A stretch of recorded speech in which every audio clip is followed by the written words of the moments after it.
ಕರ್ನಾಟಕದ ಒಂದು ಸುಂದರವಾದ ಸಣ್ಣ ಹಳ್ಳಿಯಲ್ಲಿ ಜಯಮ್ಮ ಎಂಬಳು ತನ್ನ ಮಗನ ಜೊತೆ ವಾಸವಿದ್ದಳು. ಜಯಮ್ಮ ಕಟ್ಟುನಿಟ್ಟಿನ ಸ್ವಭಾವದವಳು. ಮನೆ ಸಾಂಪ್ರದಾಯ ಶಿಸ್ತಿಗೆ ತುಂಬಾ ಮಹತ್ವ ಕೊಡುಗಳು. ಹೊರಗೆ ಕಠಿಣವಾಗಿ ಕಾಣಿಸಿದರೂ ಒಳಗೆ ಒಳ್ಳೆಯ ಹೃದಯವಿದೆ. ಮಗಗ ಅರುಣ್ ಒಳ್ಳೆಯ ಹುಡುಗ. ಕೆಲವು ದಿನಗಳ ನಂತರ ಹುಡುಗಿಯನುಗಿಯನ್ನು ಮದುವೆಯಾಗಿ ಮನೆಗೆ ತಂದನು. ಹೆಂಡತಿ ತಾಯಿಗೂ ಸಮಾನವಾಗಿ ಪ್ರೀತಿ ಮಾಡುವವನು ಅರುಣ್.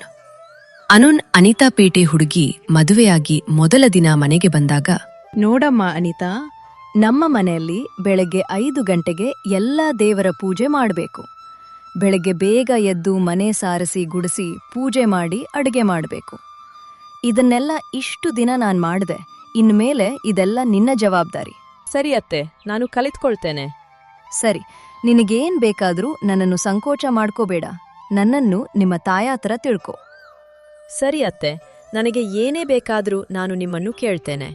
ಮೊದಲ ಕೆಲವು ದಿನಗಳು ಚೆನ್ನಾಗಿ ಕಳೆದು ಅತ್ತೆ ಸೊಸೆಬರು ಒಬ್ಬರನ್ನೊಬ್ಬರು ಹೊಂದಿಕೊಂಡು ಮನೆಯಲ್ಲಿ ಸಂತೋಷದಿಂದ ಅತ್ತೆ ಸೊಸೆಗೆ ಸಹಾಯ, ಸೊಸೆ ಅತ್ತೆಗೆ ಸಹಾಯ ಮಾಡತೊಡಗಿದರು.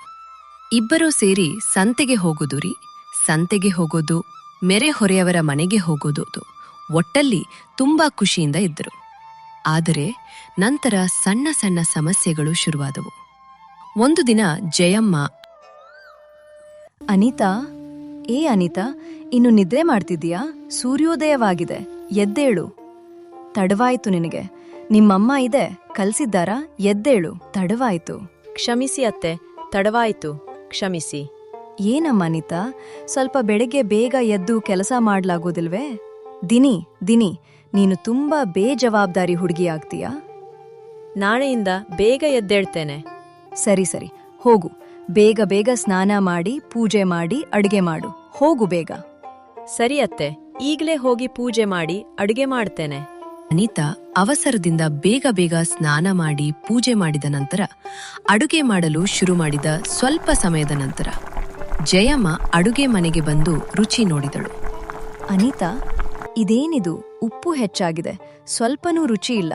ಇದೇನಾ ನಿಮ್ಮಮ್ಮ ಹೇಳಿಕೊಟ್ಟಿದ್ದು? ಇಷ್ಟು ಸರಳವಾದ ಕೆಲಸವನ್ನು ಸರಿಯಾಗಿ ಮಾಡ್ಲು ಬರುವುದಿಲ್ವಾ?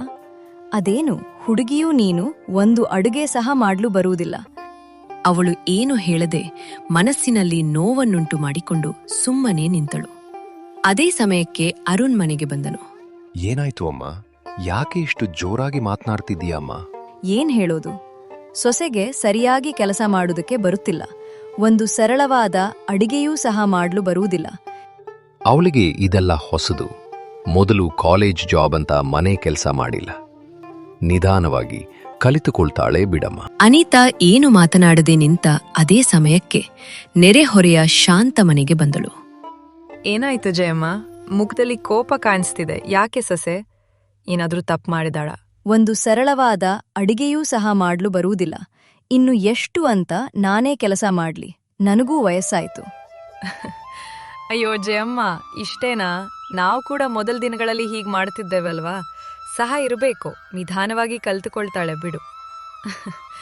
ಏನಮ್ಮ ಸೊಸೆ, ನಮ್ಮ ಹುಡುಗ ನಿನ್ನನ್ನು ಚೆನ್ನಾಗಿ ನೋಡ್ಕೊಳ್ತಾನ? ಇಲ್ಲಾಂದ್ರೆ ಹೇಳು ಅವನಿಗೆ, ನಾನು ಬುದ್ಧಿ ಹೇಳ್ತೇನೆ. ಇಲ್ಲಮ್ಮ, ಇವರು ನನಗೆ ತುಂಬಾ ಚೆನ್ನಾಗಿ ನೋಡ್ಕೊಳ್ತಾರೆ. ಸರಿ, ನಾನಿನ್ ಬರ್ತೇನೆ, ತಡವಾಯ್ತು. ಹೀಗೆ ಕೆಲವು ದಿನಗಳು ಕಳೆದು ಅನಿತಾ ಸ್ವಲ್ಪ ದಿನ ತಾಯಿಯ ಮನೆಗೆ ಹೋಗಿರುತ್ತಾಳೆ. ಎಲ್ಲ ಕೆಲಸ ಜಯಮ್ಮನಿಗೆ ಬಿತ್ತು. ಅವಳಿಗೆ ಎಲ್ಲ ಕೆಲಸ ಒಬ್ಬಳೇ ಮಾಡಿ ತುಂಬಾ ತೀವ್ರ ಜ್ವರ ಬಂತು. ಅನಿತಾಗೆ ಸುದ್ದಿ ತಿಳಿದು ತಕ್ಷಣ ತವರ ಮನೆಯಿಂದ ಬರುತ್ತಾಳೆ. ಅನಿತಾ ಆತಂಕದಿಂದ, ಮತ್ತೆ ಏನಾಯ್ತು? ಅಯ್ಯೋ, ತುಂಬಾ ಜೋರಾಗಿದೆ ಅತ್ತೆ. ನೀವು ಯಾಕೆ ನನಗೆ ಹೇಳಲಿಲ್ಲ? ಅವಳು ದಿನಾ ರಾತ್ರಿ ನೋಡಿಕೊಳ್ಳತೊಡಗಿದಳು. ಔಷಧಿ ಕೊಡುವುದು, ಊಟ ಮಾಡಿಸುವುದು, ವಿಶ್ರಾಂತಿ ಕೊಡುವುದು. ಒಂದು ರಾತ್ರಿ ಜಯಮ್ಮ ಕಣ್ಣು ತೆರೆದು ನೋಡಿದಾಗ ಅನಿತಾ ಅವಳ ಪಕ್ಕದಲ್ಲಿ ಕುಳಿತಿದ್ದಳು. ಅವಳು ಪಕ್ಕದಲ್ಲಿ ಜಾರಿದಳು. ಇದನ್ನು ನೋಡಿದ ಜಯಮ್ಮನ ಮನಸ್ಸು ಬದಲಾಯಿತು. ನಾನು ಇಷ್ಟು ದಿನ ಈ ಹುಡುಗಿಗೆ ತಪ್ಪಾಗಿ ಅರ್ಥ ಮಾಡಿಕೊಂಡಿದ್ದೇನೆ ಎಂದುಕೊಂಡಳು. ನಿಧಾನವಾಗಿ ಜಯಮ್ಮನಿಗೆ ಹುಷಾರಾಯಿತು. ಒಂದು ದಿನ ಅನಿತಾಳನ್ನು ಕರೆದಳು. ಮಗಳೇ, ಎಲ್ಲಿದ್ದೀಯಾ? ಬಾರಮ್ಮ, ಇಲ್ಲಿ ಸ್ವಲ್ಪ ಮಾತ್ನಾಡ್ಬೇಕು. ಆಶ್ಚರ್ಯದಿಂದ ಅನಿತಾ ಓಡಿ ಬಂದಳು. ಏಕೆಂದರೆ ಮೊದಲ ಬಾರಿ ಅವಳನ್ನು ಮಗಳು ಎಂದು ಕರೆಯುತ್ತಿದ್ದರು. ಜಯಮ್ಮ ಕಣ್ಣೀರಿನಿಂದ, ನಾನು ನಿನ್ನ ಮೇಲೆ ತುಂಬಾ ರೋಡಾಗಿ ಮಾತಾಡಿದೆ, ಅನ್ಯಾಯ ಮಾಡಿದ್ದೇನೆ ಅಂದ್ರು. ನೀನು ನನ್ನನ್ನು ಇಷ್ಟು ಪ್ರೀತಿಯಿಂದ ನೋಡ್ಕೊಂಡೆ, ನನ್ನನ್ನು ಕ್ಷಮಿಸಮ್ಮ, ನಾನು ತುಂಬಾ ತಪ್ಪು ಮಾಡಿದೆ.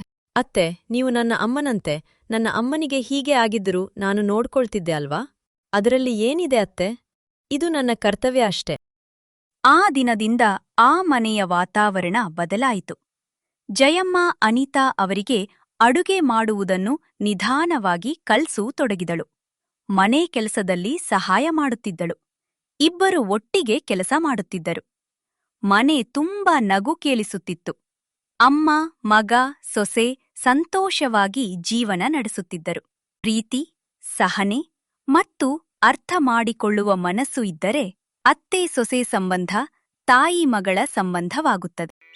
ಕರ್ನಾಟಕದ ಒಂದು ಸುಂದರ ಹಳ್ಳಿಯಲ್ಲಿ ಅನು ಎಂಬ ಚಿಕ್ಕ ಹುಡುಗಿ ನಮ್ಮ ಸೀತಮ್ಮ, ಅಪ್ಪ ರಾಮು ಮತ್ತು ಅಜ್ಜಿ ಗೌರಿ ಜೊತೆ ವಾಸವಾಗಿದ್ದಳು.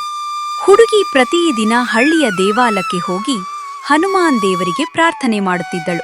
ಹನುಮಗಳೇ, ಇವತ್ತು ದೇವಾಲಯಕ್ಕೆ ಹೋಗ್ತೀಯಾ? ಹೌದು ಅಜ್ಜಿ, ನಾನು ಇನ್ನು ದೇವರಿಗೆ ಹೂ ಕೊಡಬೇಕು. ಜಾಗ್ರತೆಯಿಂದ ಹೋಗು ಮಗಳೇ. ಸಂಜೆ ಆಗ್ತಾ ಇದೆ, ಕತ್ತಲವಾಗುವ ಮುನ್ನ ಮನೆಗೆ ಬಾ. ಸರಿ ಅಜ್ಜಿ, ಬೇಗ ಬರುತ್ತೀನಿ. ಹನುಮಂತ ದೇವರು ನಿಜವಾಗಿಯೂ ನಮ್ಮನ್ನು ಕಾಪಾಡ್ತಾನ? ಒಳ್ಳೆಯ ಮನಸ್ಸು ಮತ್ತು ಶಕ್ತಿ ಇದ್ದರೆ ಅವನು ಯಾವಾಗಲೂ ನಮ್ಮ ಜೊತೆ ಇರ್ತಾನೆ. ಒಂದು ದಿನ ರೇಖಾ ಹಾಗೂ ದೇವರಿಗೆ ಹೂ ಕೊಟ್ಟು ಬರುವ ಸಮಯದಲ್ಲಿ, ಅನು, ಇವತ್ತು ನಾವು ಕಾಡಿನ ದಾರಿಯಿಂದ ಹೋದ್ರೆ ಬೇಗ ಮನೆ ಸೇರ್ತೇವೆ. ಆದ್ರೆ ರೇಖಾ, ಇಲ್ಲಿ ಸ್ವಲ್ಪ ಭಯವಾಗುತ್ತಿದೆ.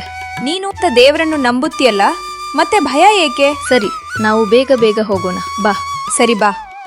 ಇಬ್ಬರು ಕಾಡಿನ ದಾರಿಯಲ್ಲಿ ಹೋಗಲು ಶುರು ಮಾಡಿದರು. ಸ್ವಲ್ಪ ಸಮಯದ ನಂತರ ಕಾಡು ತುಂಬಾನೇ ಶಬ್ದವಾಗಿತ್ತು. ಇಲ್ಲಿ ತುಂಬಾ ಶಾಂತವಾಗಿದೆ. ಹೌದನು, ನನಗೂ ತುಂಬಾ ಭಯವಾಗ್ತಿದೆ. ಅನು, ಬೇಗ ಬಾ, ನನಗೆ ಬೇಗ ಮನೆಗೆ ಹೋಗ್ಬೇಕು. ಇಬ್ಬರು ಓರುತ್ತಾ ಹೋದರು. ಅಷ್ಟರಲ್ಲಿ ಏಕಾಏಕಿ ಒಂದು ದೊಡ್ಡ ಗಾಳಿ ಬೀಸಿತು. ಎಲೆಗಳು ಜೋರಾಗಿ ಕದಲಿದವು. ಅಷ್ಟರಲ್ಲಿ ಕಾಡಿನೊಳಗಿಂದ ಕಾಡು ನಾಯಿಗಳು ಹೊರಬಂದವು. ಪುಯುರಿಕ, ಇವ ನಮ್ಮ ಕಡೆ ಬರುತ್ತೇವೆ. ಅಯ್ಯೋ ದೇವರೇ ಕಾಪಾಡು. ಬೇಗ ಬೇಗ ಹನುಮಂತನನ್ನು ಪ್ರಾರ್ಥಿಸು. ನಿನ್ನ ಭಕ್ತಿಗೆ ಮೆಚ್ಚಿ ನಮ್ಮನ್ನು ಕಾಪಾಡ್ತಾನೆ. ಹನುಮಂತ ದೇವರೇ, ದಯವಿಟ್ಟು ನನ್ನನ್ನು ಕಾಪಾಡಿ. ಅಷ್ಟರಲ್ಲಿ ಮತ್ತೆ ಜೋರಾಗಿ ಗಾಳಿ ಬೀಸಿತು. ನಾಯಿಗಳೆಲ್ಲ ಹಿಂದೆ ಸರಿದು ಅನು ಮತ್ತು ರೇಖಾ ಕಣ್ಣು ತೆರೆದು ನೋಡಿದರು.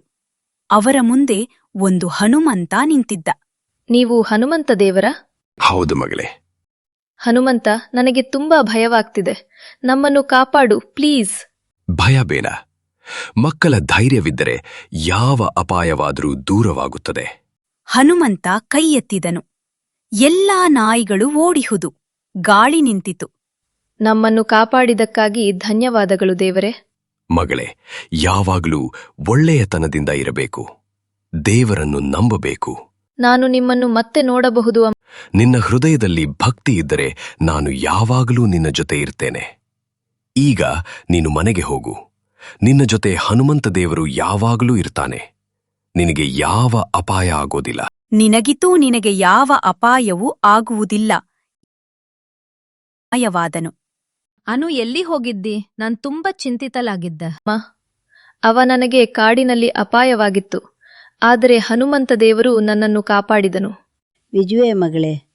ಹೌದು ಅಜ್ಜಿ, ಅವರು ನನಗೆ ಧೈರ್ಯ ಹೇಳಿ ನನ್ನನ್ನು ಕಾಪಾಡಿದರು. ಮತ್ತೇನಾಯ್ತು? ನಿನ್ನ ಜೊತೆ ನಾನು ಯಾವಾಗಲೂ ಇರುತ್ತೇನೆ, ಭಯ ಬಬೇಡ ಎಂದರು. ನಾನು ಹೇಳಿದೆನಲ್ಲ, ಭಕ್ತಿ ತೆರೆ, ದೇವರು ಯಾವಾಗಲೂ ಕಾಪಾಡುತ್ತಾನೆ. ಇದೇ ತರ ಭಕ್ತಿ ಉಳ್ಳ ಕನ್ನಡ ಸ್ಟೋರೀಸ್ ಬೇಕಂದರೆ ನಮ್ಮ ಚಾನೆಲ್ ಸಬ್ಸ್ಕ್ರೈಬ್ ಮಾಡಿ.